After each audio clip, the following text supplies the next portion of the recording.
All right, what we're trying to do is help folks understand the history of the Rainbow River. One of the stories that we've been working on, researching for quite some time, is the story of how the Rainbow River got its name. We've kind of run into an issue because someone else has done a YouTube about naming the river. And, well, I guess now that we need to tell the story without completely documenting what we already know, and I'll begin with that. The first account of the rainbow prism effect in the water in the Rainbow River was in 1891, a fellow by the name of J.O.D. Clark, who wrote extensively about Marion County at the time. Now, there's quite a bit involved in describing what he saw in his trip down the Rainbow River in 1891. For one thing, at that time, the Rainbow River was not impacted by the Inglis Main Dam that was built in 1907 to around 1909 to create the hydro plant. So the river was very different at that time. Now, there's so many details about the Rainbow River of that time that we've just kind of overrun with information, and we don't know how to put it out. And so in our effort to find the original description by J.O.D. Clark, I was researching his trip down the river, and even I, as someone that's researched the Rainbow River basically my entire life, I'm still discovering stuff about the river that I did not know until I opened this book. This is an interesting tidbit about the river that is, I don't think, known by anyone. He describes the building of the SSO&G Railroad, which came through around 1885. I'll just put this in because it's fascinating, and I didn't know it until probably about 4 minutes ago. After the completion of the railroad, a number of loaded percussion artillery shells were found in the shoal water in the spring. They were no doubt relics of the Civil War, but their presence here was never been accounted for, as no military force was known to have visited the place. So there is another mystery that I'll probably spend years resolving why, and I really don't know anyone that's aware of this, that there were artillery shells in Rainbow Springs that were discovered shortly after the railroad was built there. I think at that time the town of Juliet was not even constructed. I'm not even sure at that time the original Hotel of Juliet was there.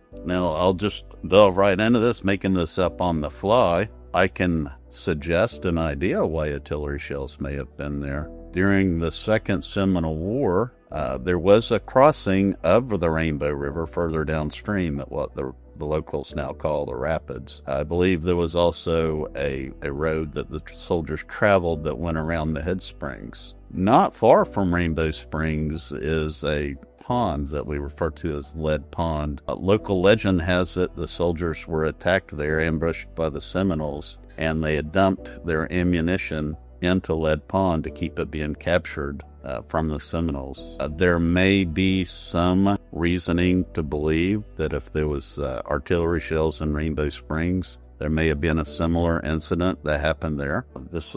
We're kind of making this up on the fly. But another interesting tidbit that I ran across from the very early days of Rainbow Springs, and this is interesting, the water quality of Rainbow Springs is exceptional by today's standards. What we don't talk about, and I don't think many people know, is actually this water in the springs is now highly polluted with nitrates. The water clarity has gone down dramatically in my lifetime, but a large percentage of the people that come here, almost all of them, are seeing the springs for the first time or have moved here after the year 2000, which is about the time the water quality in Rainbow Springs began to deteriorate and began the process of the pollution building. So most people that live here have never seen this Rainbow River in its pristine state, and even those of us that are natives have never seen it before the river was dammed.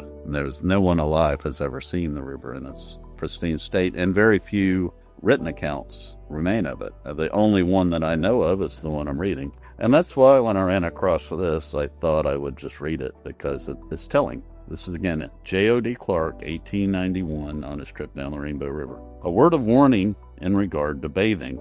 The water is so pure that its specific gravity is low. Hence, it is harder to swim in. One may easily dive into a great depth, but it is not easy to reach the surface again, and inexperienced swimmers may readily find themselves in trouble. I do remember this as a kid. It's lost now. Not many folks know it's there. The eelgrass has overtaken the boat now. I know where it's at. Since the state has purchased Rainbow Springs and made it where you can't dive or take boats up there and stuff, the river has recovered in the upper portion of the river. The original Rainbow Queen, the original glass-bottom boat from the attraction era, actually designed by Captain Dave Edwards in the 1930s, is still in the river. It lies on the bottom. Captain Dave himself told me of how he scuttled the boat.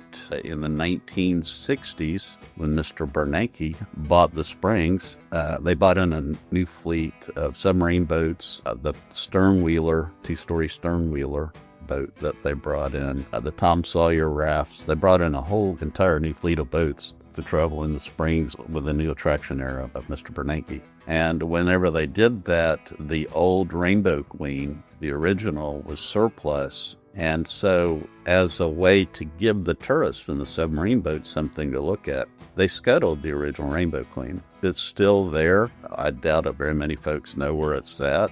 But to circle back on that, when we were kids, we would dive in and go down there and check out the Rainbow Queen. And I remember the glass bottom, the glass is still in there. You could see where it was broken. You could feel it with your fingers, but you couldn't stay down there very long. That crystal clear water, it's a long way down. And when I read this, I'm reminded of being a kid way down there and looking up and realizing that it's a lot longer than you think on the way up. And we'll just expand this. We're making it up on the fly. We may delve into this more, the free diving. I'm thinking through as I'm making this up. There is a fella that researches all of the movies created over time that feature the dangerous free diving. He's an acquaintance, I will say. He lives in Australia. He's a finance man. I think he may run a hedge fund. He's from Australia. I've communicated with him over time, but only in the middle of the night.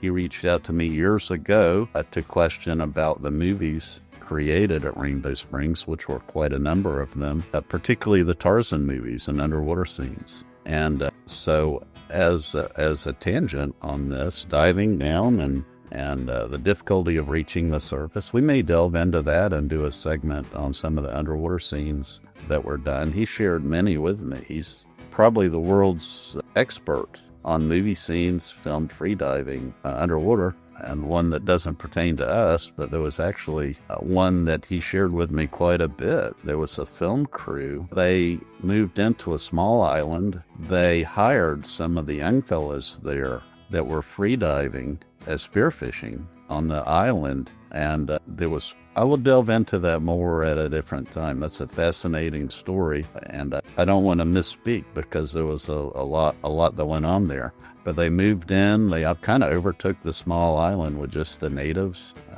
and they did some questionable things to force the natives to free dive underwater to capture the best underwater photography. That's an unknown story, and I bet there's not 24 people in the world that know that. We may circle back around on doing some of the stories about underwater photography in Florida because we have contact with an expert on that. So yeah, we're way off tangent from talking about Rainbow Springs, but we'll continue working on the history of Rainbow Springs. Our problem is not that we don't have information about it. We have a TMI problem. We have so much that we don't know where to go. In fact, I'll go right from this.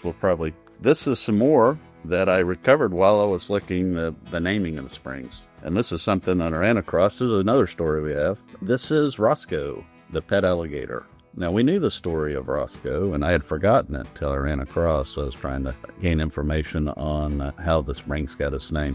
This is press photo of Rosco, taken from the submarine boats in the 1950s. While we're doing this, I'm going to pull this out and read the story of Rosco because it is what it is. This is another picture of Rosco. That's a press photo of Rosco in the 1950s. Now, let me pull this one back out.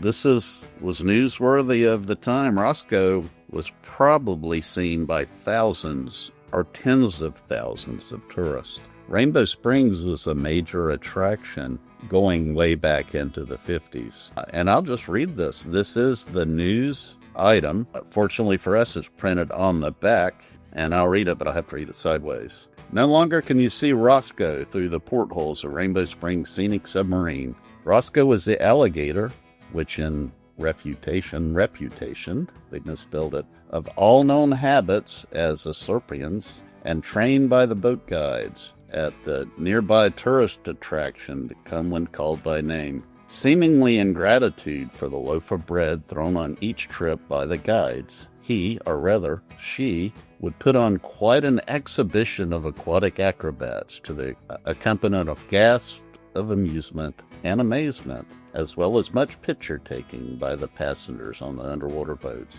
When Roscoe failed to respond to call, it was the first assumption that the disappearance had natural causes, just as in 1954, an investigation showed that there to be 24 reasons, all of them newly hatched baby alligators. This time, however, Roscoe's lifeless form was discovered tangled in the underwater growth at the edge of the Rainbow River, where she made her home. Now, there's more to it. The game warden called, and they have a $100 reward for information leading to the poison of Roscoe, which you don't really need to know. But that's just kind of what we have too much information about the river. The only reason this got done at all is because I was looking for that while searching for the naming of the river. We'll circle back on that. The river was named, the fellow that renamed the Rainbow River Rainbow Springs was F.E. Hemphill. F.E. Hemphill was a major civic figure in our town for quite some time. He came here actually working as station master at Juliet Station. He was a very astute business person. He got into the real estate business. I believe at one time he was a county clerk.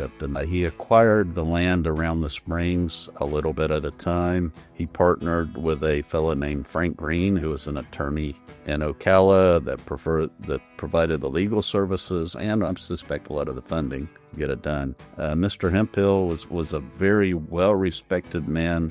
In around 1934 or 35, they created the attraction of Rainbow Springs. At that time, they constructed what we now call Seminole Falls. They called it Rainbow Falls. Captain Dave Edwards actually worked on constructing Rainbow Falls, and he told me himself about hauling in rock from Holder and laying them in with mortar on scaffolding as they built the falls. They had a giant grand opening ceremony. They had diving clowns. There was a water show with synchronized swimmers. There was Indian folks that came and did the Seminole Indian dance that they did to provide a good fall harvest. And it was a huge grand opening. Several thousand people attended the grand opening of Rainbow Springs. And that's when the Rainbow River got its name. You know, we'll let other folks do what they do about the history of Rainbow Springs. We'll come back around and do a more detailed history of how Rainbow Springs got its name. So we're kind of trying to do a rapid response and share some of the details about it. We have much more, but it would take a month of preparation to do it properly, and we're just doing it on the fly.